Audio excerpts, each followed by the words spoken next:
महाराष्ट्र के उप मुख्यमंत्री अजित पवार ने कहा है कि अगर हम अपने वोटों को बिना विभाजित किए सीटों के आवंटन में सफल होते हैं तो निश्चित रूप से महाराष्ट्र विकास आघाड़ी में शामिल दलों को जिला परिषद, पंचायत समिति और नगर पालिका चुनाव में गठबंधन के लिए आगे आना चाहिए। उन्होंने कहा कि प्रत्येक पार्टी के नेताओं ने बयान दिया है कि वे स्थानीय निकाय चुनाव स्वतंत्र रूप से लड़ेंगे। अजित पवार ने कहा है कि प्रत्येक जिले में राजनीतिक और भौगोलिक समीकरण अलग है। ऐसे में निजी तौर पर मेरा मानना है कि आघाड़ी को साथ मिलकर चुनाव लड़ना है या फिर स्वतंत्र रूप से, ये फैसला लेने का अधिकार स्थानीय नेताओं को दिया जाना चाहिए। पवार ने कहा कि हम यहाँ बैठकर फैसला नहीं कर सकते कि गढ़चिरौली, नंदुरबार और सोलापुर, कोल्हापुर के स्थानीय समीकरण क्या कहते हैं।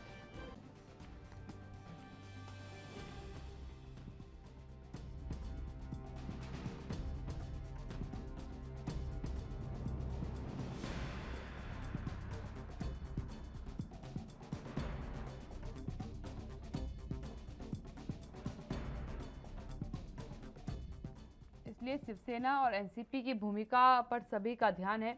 इससे पहले एनसीपी प्रवक्ता नवाब मलिक ने बुधवार को पार्टी अध्यक्ष शरद पवार के साथ नेताओं की बैठक के बाद कहा था कि स्थानीय निकाय चुनाव को लेकर राज्य स्तर पर कोई समझौता नहीं होगा। हालांकि उन्होंने कहा कि स्थानीय समीकरण को देखते हुए कुछ जगहों पर गठबंधन हो सकते हैं।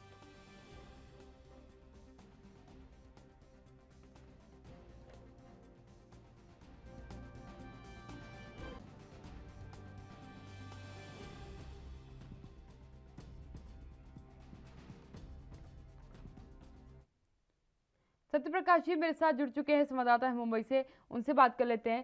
सत्यप्रकाश जी, क्या कहेंगे जिस तरीके का अजित पवार का बयान सामने आया है, वोट का बंटवारा रोकने के लिए गठबंधन किए जा सकते हैं, कोई ऐतराज नहीं है और ये जो स्थानीय नेता है वो निर्धारित करेंगे कि उन्हें महाविकास आघाड़ी के साथ आना है या नहीं आना है, ये उनकी मर्जी पर छोड़ दिया है।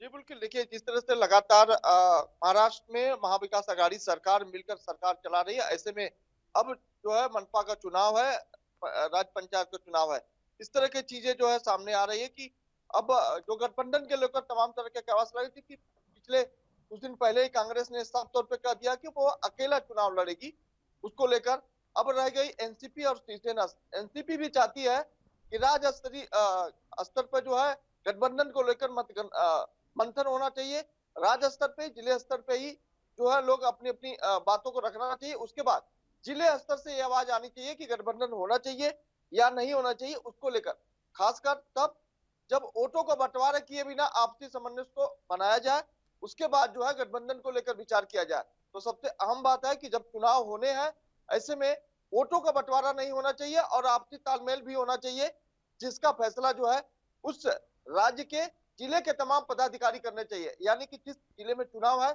उस जिले के जो पदाधिकारी बनाए गए उनसे जो है राय मशवरा किया जाएगा।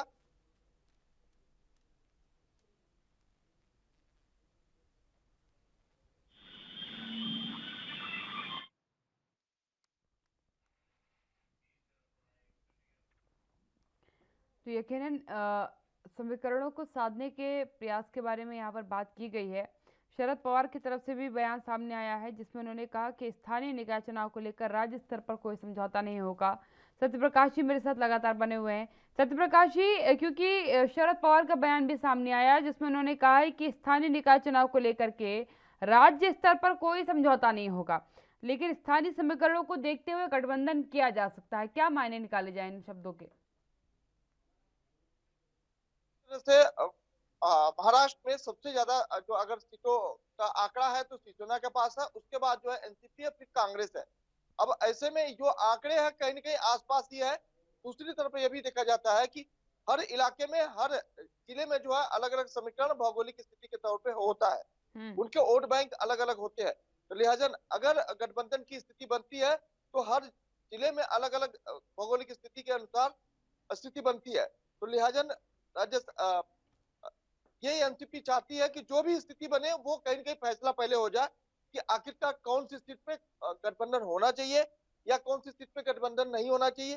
क्योंकि समीकरण ये कहते हैं कि अगर उत्तर मुंबई में सीटों के बंटवारा को लेकर देखा जाए तो यहाँ पर जो है शिवसेना नंबर 1 पे है। तो अब यहाँ पे सीटों को लेकर किस तरह के मंथन होगा वो जो है एनसीपी तय करना चाहती है। लिहाजा कौन सी जगह गठबंधन होना है, कौन सी गठबंधन नहीं होना है, उसको लेकर जो है वोटों के आधार पर जो है समीकरण बनाया जाएगा। फिर वहां के जो उस जिले के जो तमाम बड़े नेता हैं उनसे जो राय मशवरा करके जो है ये आखिरी मुहर लगाई जाएगी। बिल्कुल। सत्यप्रकाश जी, क्योंकि कांग्रेस पहले से ऐलान कर चुकी है कि वो अपने दम पर ये है चुनाव लड़ने वाली है, तो केवल एनसीपी और शिवसेना ही बचती है। क्या लगता है आपको, ये क्या फैसला लेंगे? देखिए कोल्हापुर, सोलापुर और गढ़चिरौली जैसे इलाके में महाराष्ट्र के आने की जो ग्रामीण इलाका है वहां पर जो है कांग्रेस ने ये साफ तौर पर कह दिया कि वो अकेले चुनाव लड़ेगी। लेकिन मुंबई में जो स्थिति है वो बिल्कुल अलग है। कांग्रेस काफी पीछे है, तो कांग्रेस बिल्कुल चाहेगी कि जो है एकमत होकर जो गठबंधन के तौर पे चुनाव लड़ा जाए, क्योंकि हम्म। हर समीकरण, हर स्थिति जो है अलग अलग होती है। वोटों का जो उनका एक वोटों का बैंक कह सकते हैं वो अलग अलग जगहों पर अलग अलग होता है।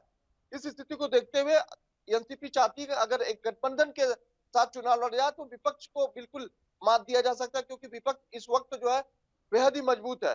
तो इस समीकरण को लेकर भी अजित पवार तथा ये चाहते हैं कि समीकरण चुनाव से पहले पूरी मंथना कर ली जाए, किस स्थिति में चुनाव लड़ना है, गठबंधन कहाँ होगा कहाँ नहीं होगा, किनको कहाँ से सिर्फ किया जा सकता है। और ये सारी चीजों को लेकर उन्होंने एक अच्छी बात ये जरूर कही है तो उस जिले के तमाम जो बड़े नेता है उनसे संपर्क किया जाए, उनकी राय मशवरा लिया जाए, उसके बाद जो है आखिरी मुहर लगाई जाए।